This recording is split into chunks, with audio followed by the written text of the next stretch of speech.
وعد الله الذين آمنوا منكم وعملوا الصالحات ليستخلفنهم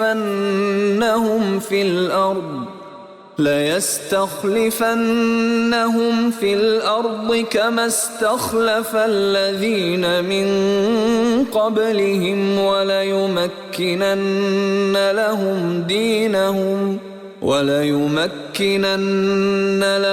دينهم الذي ارتضى لهم وليبدلنهم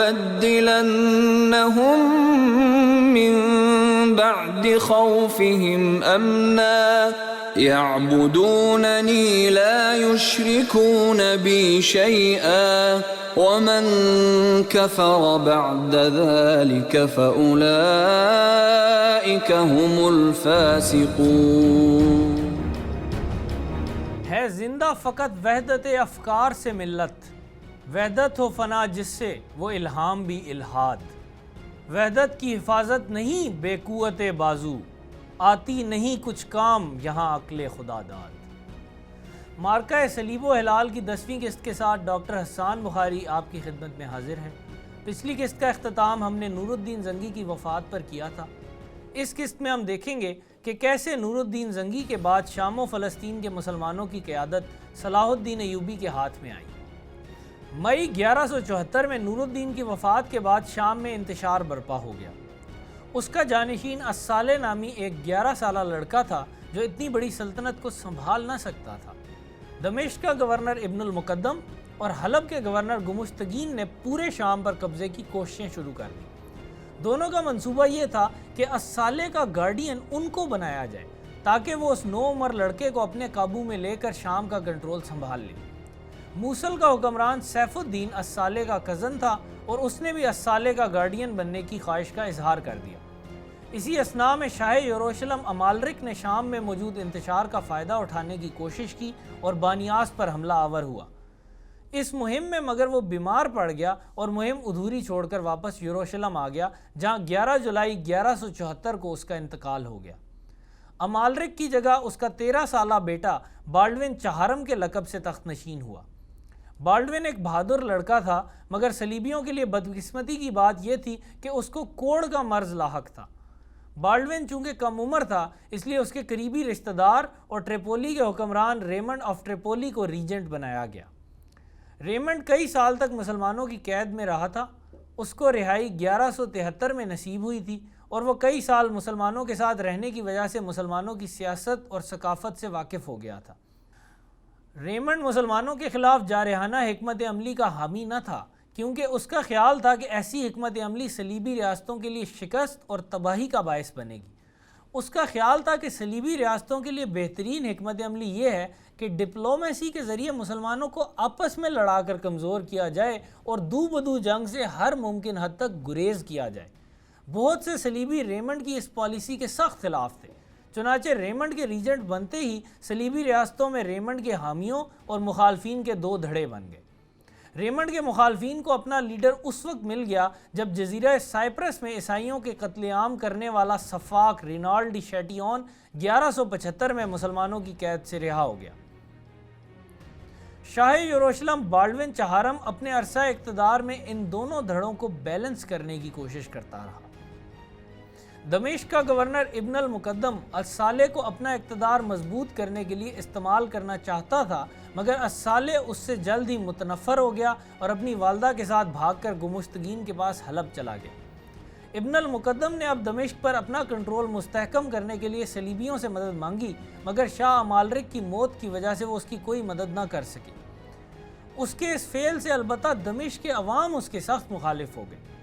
صلاح الدین کا باپ نجم الدین ایوب ماضی میں کئی سال تک دمشق کا ہر دل عزیز گورنر رہ چکا تھا، چنانچہ ابن المقدم کے خلاف دمشق کے شہریوں نے صلاح الدین سے مدد کی اپیل کی۔ صلاح الدین 700 سواروں کے ساتھ 26 نومبر 1174 کو دمشق پہنچ گیا، جہاں اس کا والہانہ استقبال کیا گیا۔ عوام میں صلاح الدین کی مقبولیت اور اپنے لیے نفرت دیکھ کر ابن المقدم نے چپ چاپ دمشق کا قلعہ خالی کر دیا اور شہر کی حکومت صلاح الدین کے حوالے کر دی۔ دسمبر 1174 میں صلاح الدین حلب پہنچا، مگر گمشتگین نے شہر کے دروازے بند کر دیے۔ صلاح الدین نے الصالح سے ملاقات کی درخواست کی مگر وہ بھی گمشتگین نے رد کر دی۔ مجبوراً صلاح الدین کو حلب سے واپس آنا پڑا۔ اس تمام عرصے میں گمشتگین نے الصالح کو صلاح الدین کے خلاف اتنا بھڑکا دیا تھا کہ الصالح نے صلاح الدین کو باغی قرار دے دیا۔ جواب میں صلاح الدین نے اعلان کیا کہ وہ الصالح کو تمام شام کا بادشاہ اور اپنے آپ کو اس کا ماتحت سمجھتا ہے، مگر وہ مکار اور عیاش گمشتگین کے اشاروں پر نہیں ناچ سکتا جس نے الصالح کو عملاً قید کر رکھا ہے۔ جواب میں گمشتگین نے صلاح الدین کے خلاف اعلان جنگ کر دیا اور صلیبیوں سے مدد مانگ لی۔ اس نے صلیبیوں کو خوش کرنے کے لیے ان کے تمام قیدی بھی رہا کر دیے، جن میں رینالڈی شیٹیون جیسا انسان دشمن مجرم بھی شامل تھا۔ صلاح الدین نے جلد ہی گمشتگین کی چالوں کو ناکام کرنے کے لیے شام میں پیش قدمی شروع کی اور اواخر مارچ 1175 تک حمص اور حمات سمیت شام کے کئی شہر فتح کر لیے۔ یہ تمام فتوحات کسی بڑی لڑائی کے بغیر کی گئیں، کیونکہ جہاں شام و مصر میں صلاح الدین ایک عادل، نیک اور بہادر انسان کے طور پر مشہور تھا، وہیں گمشتگین کی شہرت ایک لالچی، عیاش اور ظالم حکمران کی تھی۔ اب حلب کو چھوڑ کر تمام شام صلاح الدین کے تصرف میں آ چکا تھا۔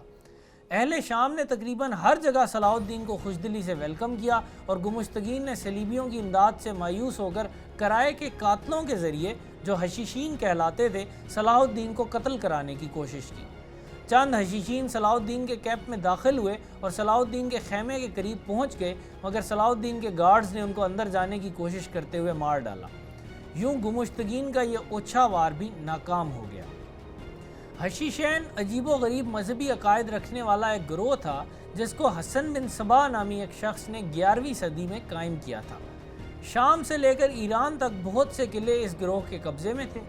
اس گروہ کے لیڈر شیخ الجبال یا صرف شیخ کہلاتے تھے۔ حشیشین ان کو اس لیے کہا جاتا تھا کیونکہ ان میں سے کچھ نوجوانوں کو یہ لوگ حشیش کے نشے کا عادی بناتے تھے اور اس نشے کو استعمال کر کے ان نوجوانوں کو اپنا ذہنی غلام بنا لیتے تھے۔ اس کے بعد ان نوجوانوں کو پیشہ ور قاتل بننے کی تربیت دی جاتی تھی۔ اپنے شیخ کے حکم پر یہ حشیشین کسی کو بھی قتل کرنے پر آمادہ رہتے تھے، چاہے مہم میں ان کی اپنی جان ہی کیوں نہ چلی جائے۔ حشیشین کے شیخ ان نوجوانوں کو عموماً کرائے کے قاتلوں کی حیثیت میں استعمال کرتے تھے اور ان کی سروسز کے بدلے بھاری رقوم وصول کرتے تھے۔ صلیبی تاریخ دان ان حشیشین کو اسیسنز کے نام سے یاد کرتے ہیں۔ اس موقع پر جب صلاح الدین تقریباً تمام شام پر غالب آ چکا تھا، موصل کے حکمران سیف الدین نے اپنا لشکر گمشتگین کی مدد کے لیے شام بھیجا۔ سیف الدین خود بھی گمشتگین کا مخالف تھا، مگر اس وقت وہ دونوں اپنے اقتدار کو قائم رکھنے کے لیے صلاح الدین کے خلاف متحد ہو گئے۔ اپریل 1175 میں موصل اور حلب کی فوجیں صلاح الدین کے مقابلے پہ نکلی۔ صلاح الدین نے ایک بار پھر گمشتگین کو صلح کی آفر کی کیونکہ وہ مسلمانوں کے درمیان خون ریزی نہیں چاہتا تھا، مگر اس کی نیک نیتی کو اس کی کمزوری سمجھا گیا اور یہ آفر حقارت سے ٹھکرا دی گئی۔ 13 اپریل 1175 کو قرون حمات کے مقام پر جنگ ہوئی۔ حلب اور موصل کا لشکر تعداد میں صلاح الدین کے لشکر سے تقریباً دگنا تھا، مگر اس موقع پر صلاح الدین نے ایک انتہائی قابل جرنیل ہونے کا ثبوت دیا اور ایک جنگی چال کے ذریعے دشمن کے لشکر کو ایک تنگ گھاٹی میں گھیر لیا۔ اس گھاٹی میں وہ اپنی عددی برتری کا فائدہ نہ اٹھا سکتے تھے۔ نتیجتاً صلاح الدین کو عظیم الشان فتح ہوئی اور دشمن دم دبا کر بھاگ نکلا۔ صلاح الدین نے اپنی فوج کو بھاگتے ہوئے دشمن کا تعاقب کرنے سے منع کر دیا تاکہ مزید مسلمانوں کا خون نہ بہے۔ قرون حمات کی شاندار فتح کے بعد بھی صلاح الدین نے دشمن پر بھرپور کاؤنٹر اٹیک کرنے کی بجائے ایک بار پھر صلح کی آفر کی۔ اس دفعہ ہارے ہوئے دشمن نے یہ پیشکش قبول کر لی۔ صلاح الدین نے ایک بار پھر اپنی اعلیٰ ظرفی کا مظاہرہ کرتے ہوئے کوئی سخت شرائط پیش نہ کی۔ دونوں فریقین نے جو معاہدہ کیا اس کے مطابق صلاح الدین نے اپنے پاس صرف وہی علاقے رکھے جو جنگ سے پہلے ہی اس کے قبضے میں آ چکے تھے۔ اس معاہدے کے تحت حلب کو چھوڑ کر باقی تمام شام پر صلاح الدین کی حکمرانی کی توثیق حلب اور موصل کے حکمرانوں نے کی۔ اس معاہدے کے بعد صلاح الدین نے الصالح سے قطع تعلق کا اعلان کر دیا اور اپنے آپ کو مصر و شام کا سلطان ڈکلیئر کر دیا۔ اس اعلان سے قبل ہی اس نے دنیائے اسلام کی ہائیسٹ اتھارٹی عباسی خلیفہ سے اپنے ٹائٹل کی توثیق بھی کروا لی تھی۔ مئی 1175 میں خلیفہ بغداد نے صلاح الدین کو خلعت شاہی اور ملک الناصر کا خطاب عطا کیا اور اس کو صلیبیوں کے خلاف جہاد کرنے کی ذمہ داری سونپی۔ صلاح الدین نے عہد کیا کہ یروشلم کو صلیبیوں سے آزاد کرائے بغیر وہ چین سے نہ بیٹھے گا، اور اس طرح وہ صلاح الدین یوسف سے الملک الناصر سلطان صلاح الدین ایوبی ہو گیا۔ سلطان بننے کے بعد بھی صلاح الدین نے الصالح کے خلاف کوئی بدگوئی نہ کی اور صرف اتنا کہا کہ میں نے وفاداری سے اس کی نوکری کرنے کی کوشش کی، مگر اس نے ہمیشہ میری بجائے دوسروں کو ترجیح دی۔ 1176 میں حاکم موصل سیف الدین نے گمشتگین کے ساتھ مل کر عہد شکنی کی اور صلاح الدین کے خلاف جنگ کے لیے نکل پڑا۔ صلاح الدین کو موصل کی فوج کی آمد کی خبر مل چکی تھی اور وہ بھی تیار تھا۔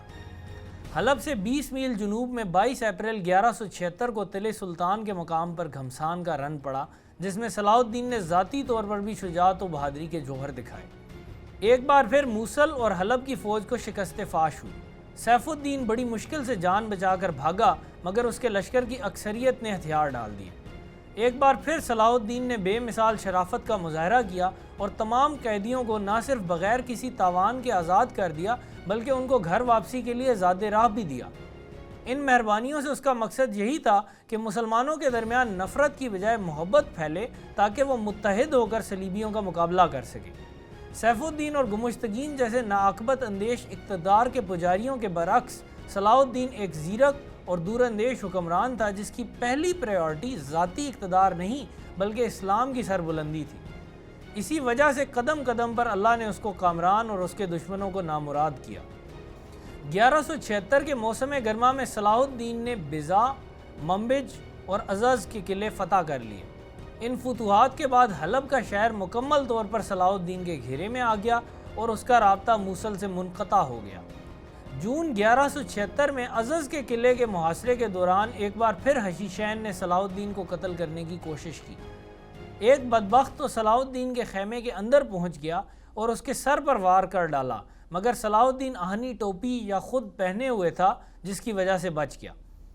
29 جولائی 1176 کو صلاح الدین نے الصالح کے ساتھ ایک صلح نامے پر دستخط کر دیے، جس کی روح سے صلاح الدین کے زیر قبضہ تمام علاقوں پر الصالح نے اس کی حاکمیت کو تسلیم کیا۔